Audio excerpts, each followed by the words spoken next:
Aqui o professor Alex Nogueira mais uma vez, dessa vez na disciplina de circuitos elétricos. Bom, como temos um tempo bem curtinho, vamos focar um pouco na parte teórica, tá ok? Depois nas aulas práticas a gente dá uma ênfase maior à parte dos cálculos. Eu vou fechar aqui a minha câmera para vocês enxergarem todo o slide.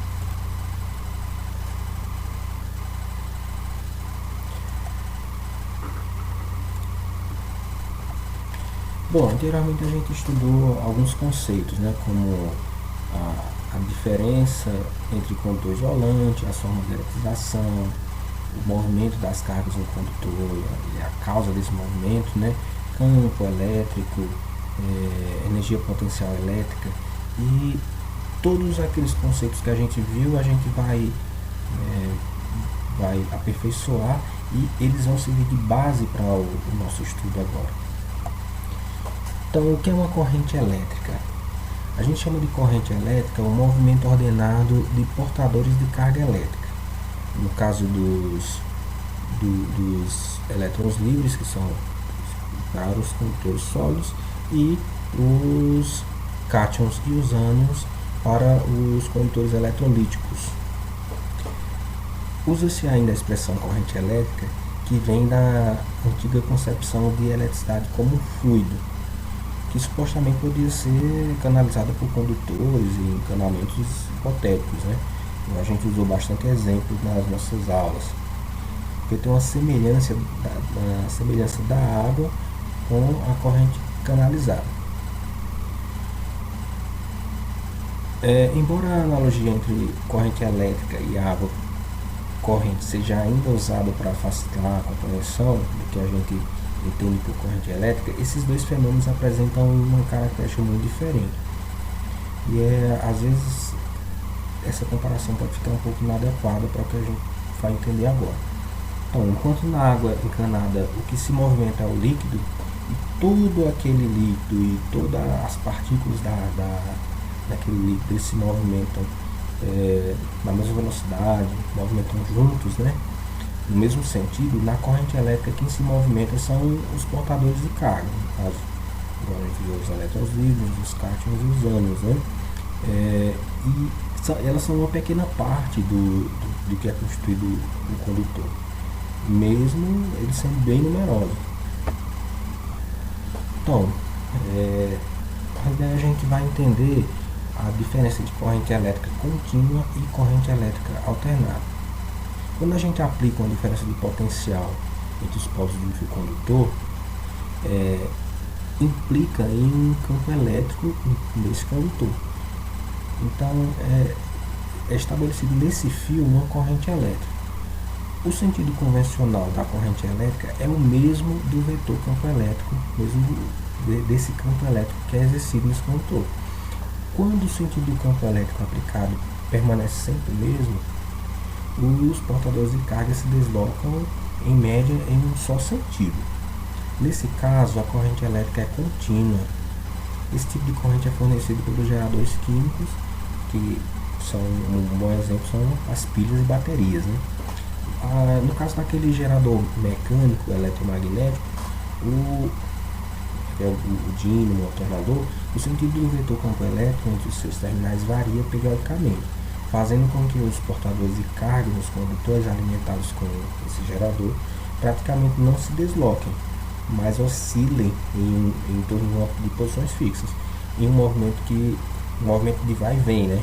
A gente viu antes com a senoide, ela vai de um pico positivo até um pico negativo e assim segue em qualquer ponto desse condutor. Nesse caso, o gerador produz uma tensão alternada que, atuando sobre um condutor, determina a ocorrência de uma corrente alternada também. A gente, analisando esses gráficos, a gente vai ver bem direitinho o que a gente falou anteriormente. Bom, a gente verificando o gráfico 1, quando a corrente é contínua, a intensidade permanece constante no decorrer do tempo. A intensidade média é igual à intensidade constante. Já no gráfico 2, ele mostra que o valor da intensidade da corrente varia com uma intensidade máxima a uma intensidade mínima, oscilando periodicamente no decorrer do tempo. Bom, o sentido real e o sentido convencional da corrente. A diferença de potencial elétrico faz com que o condutor fique imerso em campo elétrico. Graças a esse campo, cada carga fica sujeita a uma força elétrica que provoca o seu movimento, igual a gente viu anteriormente. As cargas positivas se deslocam nesse condutor no mesmo sentido do campo elétrico, ou seja, no sentido do potencial maior para o potencial menor. Já as cargas negativas se deslocam em sentido contrário ao campo, vão do potencial menor para o potencial maior. Este é o sentido real da corrente elétrica. Nos condutores sólidos, onde só há movimento de elétrons livres, o sentido real da corrente elétrica é o que foi descrito para as cargas negativas.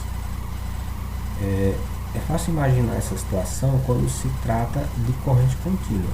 Para a corrente alternada, a explicação é a mesma, apenas há que se considerar que o campo elétrico varia invertendo o seu sentido periodicamente e, em consequência, fazendo variar o sentido da corrente elétrica e o sentido de movimento dos elétrons no condutor. Bom, pessoal, mas quando a gente vai fazer a análise dos circuitos, o sentido da corrente elétrica que a gente adota é o sentido convencional, né, do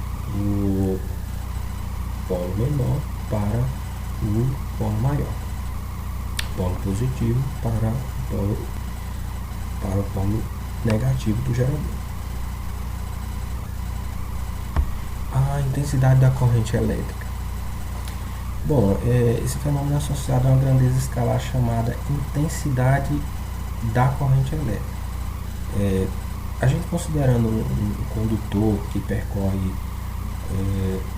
que é percorrido por uma corrente, né, a corrente elétrica, esse condutor tem a sua seção. Em cada intervalo de tempo, passa por essa seção uma certa quantidade de carga. A intensidade média de corrente elétrica nessa seção é dada por a equação. Bom, a gente tem na equação a seguir que a intensidade da corrente elétrica, como a carga elétrica ela é quantizada, ela tem um valor elementar, é o número de elétrons multiplicado por essa carga elementar dividido pela variação de tempo que essa carga percorre a seção do condutor.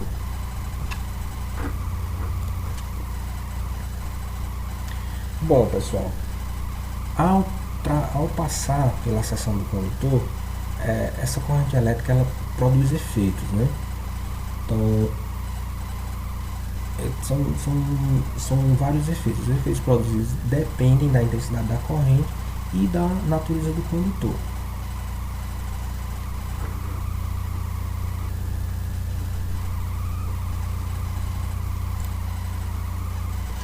Bom, são esses os efeitos.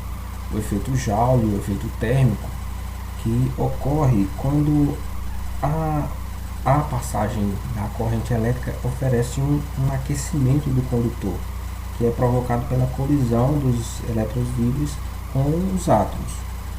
O efeito magnético, né, que a gente já viu que esse campo magnético influencia na corrente elétrica. Então, todo condutor que é percorrido por uma corrente elétrica, ele gera no espaço um campo magnético. Efeito luminoso, que é um fenômeno de nível molecular. Ao atravessar um gás sob baixa pressão, a corrente elétrica provoca uma excitação eletrônica nas moléculas do gás. É o que a gente vê, é o princípio de funcionamento das nossas lâmpadas fluorescentes, né? O efeito químico. O efeito químico ocorre nas estruturas moleculares. Um exemplo disso é a solução iônica atravessada por uma corrente elétrica.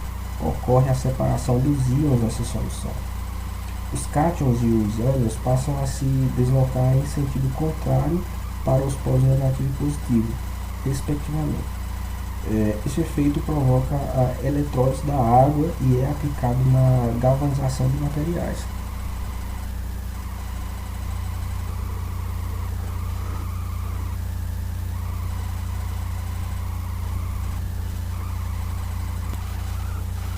Bom, pessoal, para concluir os efeitos, a gente tem um efeito fisiológico. A gente sabe que a movimentação dos nossos músculos, né, é feita é, por, pelo envio de correntes elétricas pelo nosso cérebro. Então, toda a nossa movimentação fisiológica é feita pelo estímulo elétrico. Mas esse efeito fisiológico também ocorre quando a gente recebe uma descarga elétrica, toca no condutor, e essa passagem de corrente pode trazer dano ao nosso corpo, né?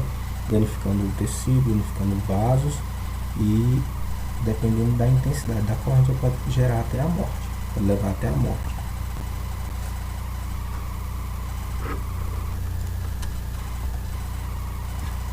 Bom, circuitos elétricos.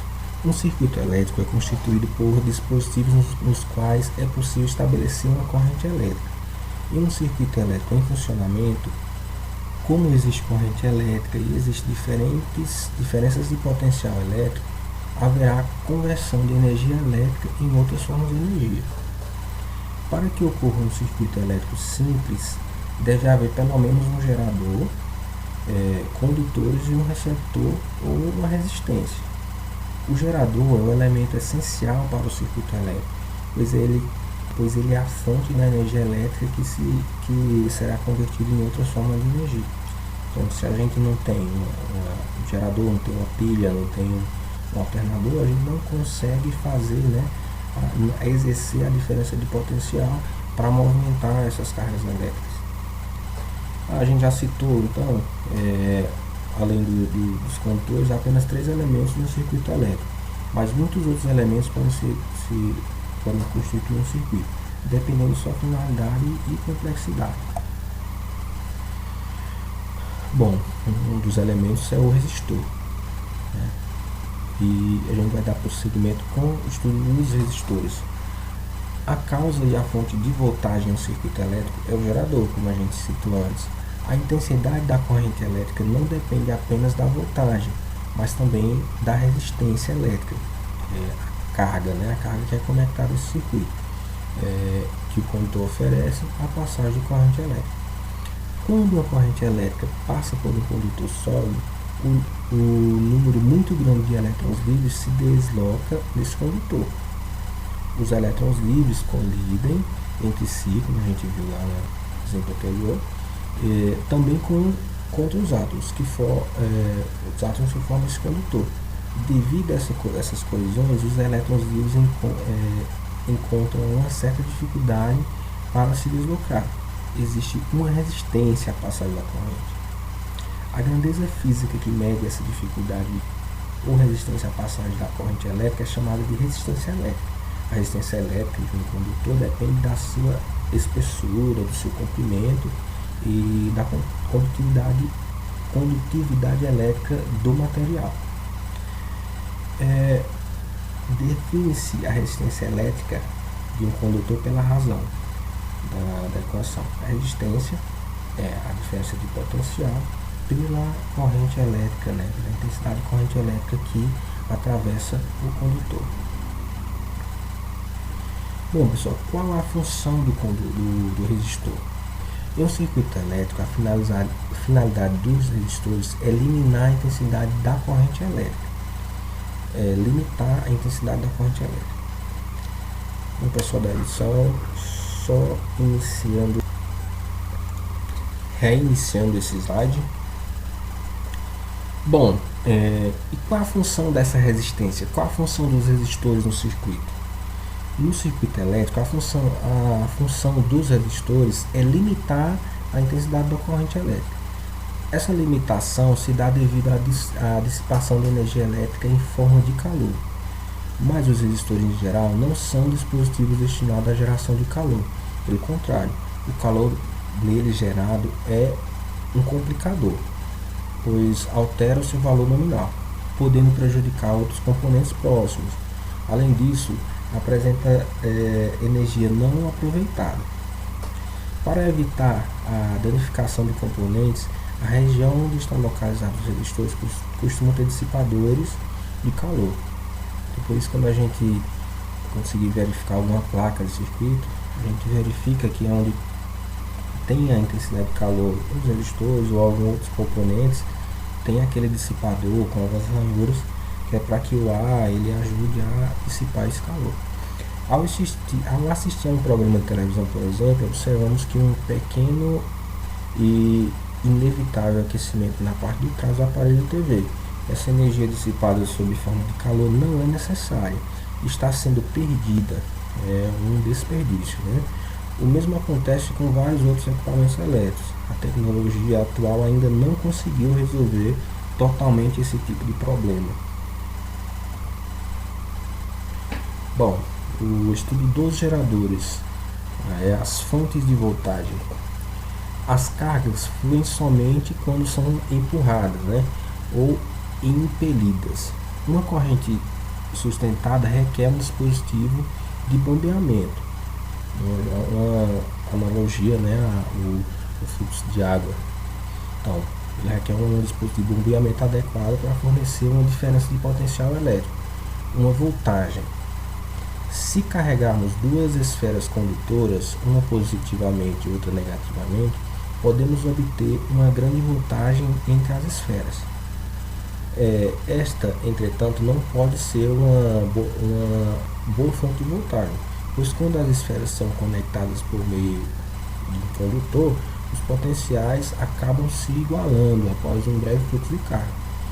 Então, se a gente eletrizar dois corpos, né, igual a gente viu na disciplina anterior, se a gente conectar por um condutor ou aproximar essas cargas, elas vão em um breve momento ali, elas vão acabar se igualando e aquela diferença de potencial ela vai ficar anulada.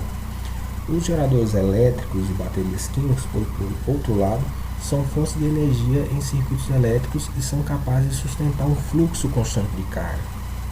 O gerador é um elemento essencial de um circuito elétrico e é um dispositivo que mantém a DDP, né, a diferença de potencial, ou tensão elétrica, necessária para movimentar as cargas que constituem a corrente.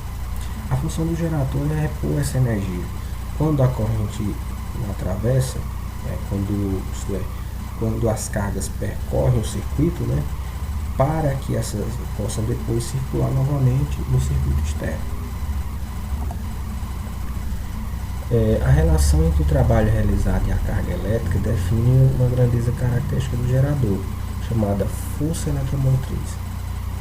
Usualmente é representada por esse símbolo, né? Para o conceito de força eletromotriz fica mais claro que suponhamos um circuito elétrico formado por um gerador, uma bateria de uma pilha, e um receptor de energia elétrica. Um exemplo real seria o caso de uma lâmpada ligada a uma pilha ou uma bateria, né? Como na figura que a gente vê a seguir. O trabalho realizado pela bateria sobre as cargas eleva a energia potencial elétrica das mesmas. Então, o trabalho representa a energia que é transferida às cargas pela bateria. A relação entre essas grandezas físicas é denominada força eletromotriz da bateria, no caso do gerador, né? que é representada matematicamente pela equação a seguir. Então, a força eletromotriz é dada pelo trabalho, né? Trabalho realizado dividido pela carga do circuito.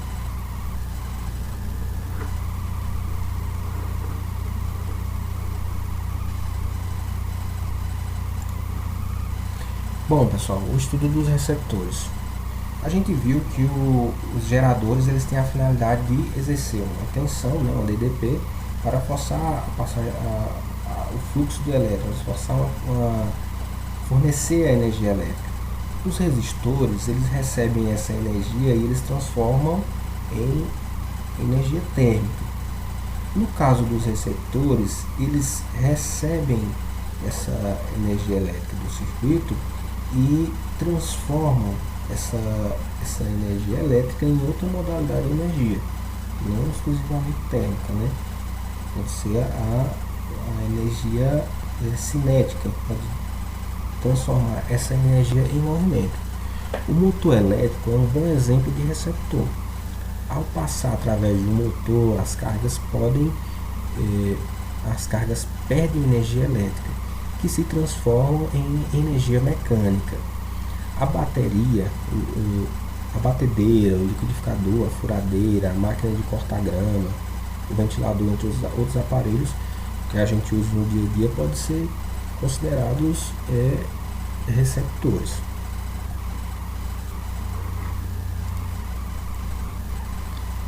Capacitor e condensador. Capacitor é outro componente, né, que a gente usa no nosso circuito elétrico.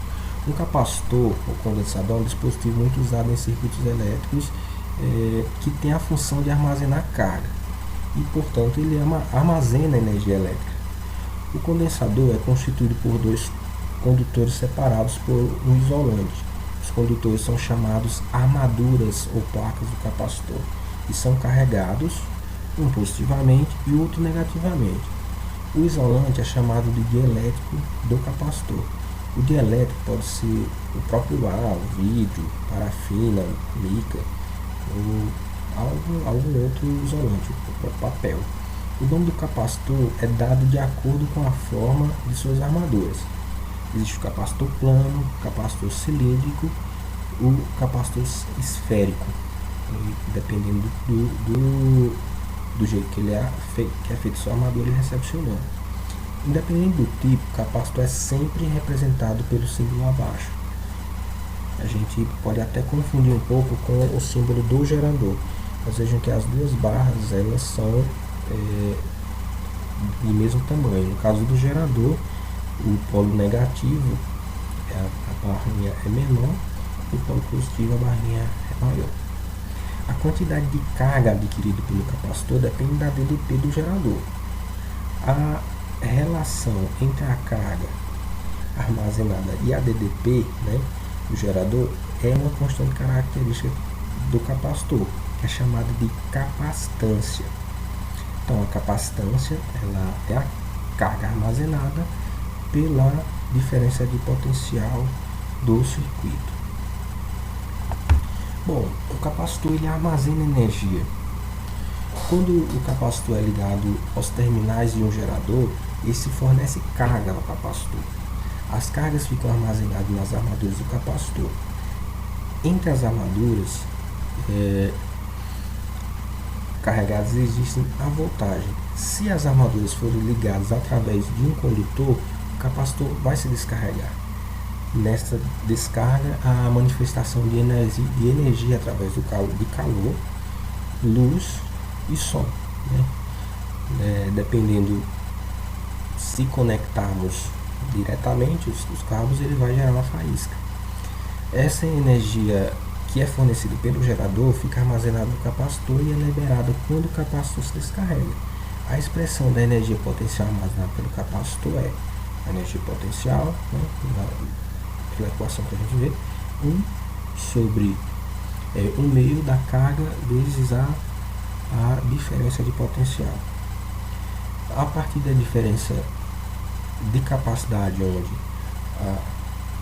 a capacitância é a carga dividido pela diferença de potencial, a gente pode substituir o que, né, por a capacitância vezes a DDP, obtendo-se outra expressão para a energia armazenada no capacitor, que a gente vai encontrar com mais facilidade essa outra expressão.